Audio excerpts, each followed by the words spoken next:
Let's begin with the great strides made in the telecommunications sector. As the giant of Africa, Nigeria is now the first African country to deploy the 5th generation 5G spectrum.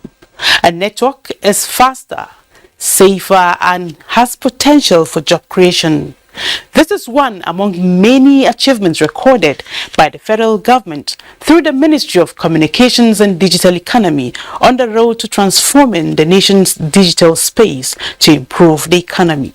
Correspondent Chimdima Ndubisi has more in this report. In this age of digital globalization, where information and communication technology is driving development and transforming every sector, Nigeria is leveraging on the vistas of opportunities this offers to create technological platforms and industries, thereby diversifying the economy. The federal government, in its quest to fast-track Nigeria's digital journey, launched the National Digital Economy Policy, NDEPS 2020 to 2030, anchored on 8 pillars bordering on digital literacy, skills, infrastructure, regulation, emerging technologies, and indigenous content development. A successful auction and deployment of 5G frequency spectrum of 3.25 to 3.9 GHz has been achieved, and in no distant time, major cities will have access to 5G services.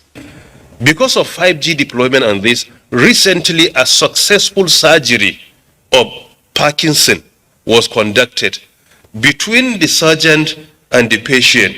It was a distance of over 3,000 kilometers. You encourage your family, you know there is no money, we can travel virtually. From here you travel to London with augmented and virtual reality. You move to Dubai, there is smart agri. It is also useful for our security institutions. In order to harness Nigeria's digital innovation and entrepreneurship ecosystem, a digital fabrication laboratory, FabLab 1.0, where innovative ideas can be translated into prototypes and technological devices, has been built.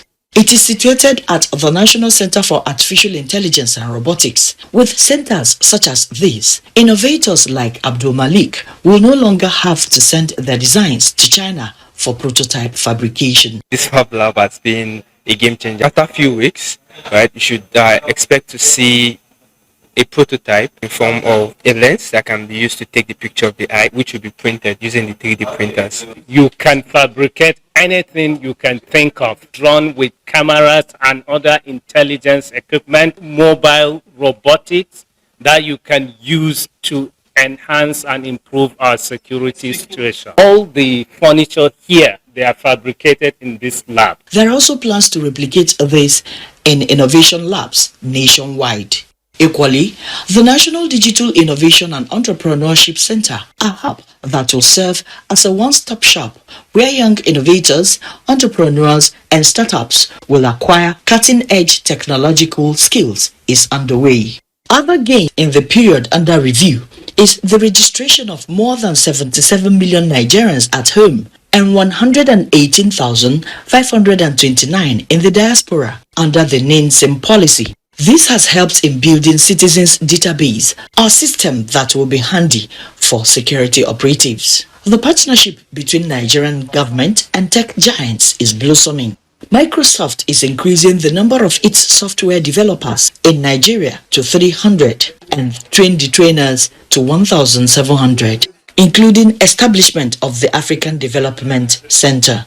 Similarly, in the next 3 years, while we would have trained 30,000 students on ICT, besides instituting 300 academies in some universities, Google on its part has imparted digital skills on 6 million Nigerians. These are all in a bid to transfer digital skills. More strategies are also being adopted by the present administration to enhance citizens-centered technology governance for transparency and inclusiveness.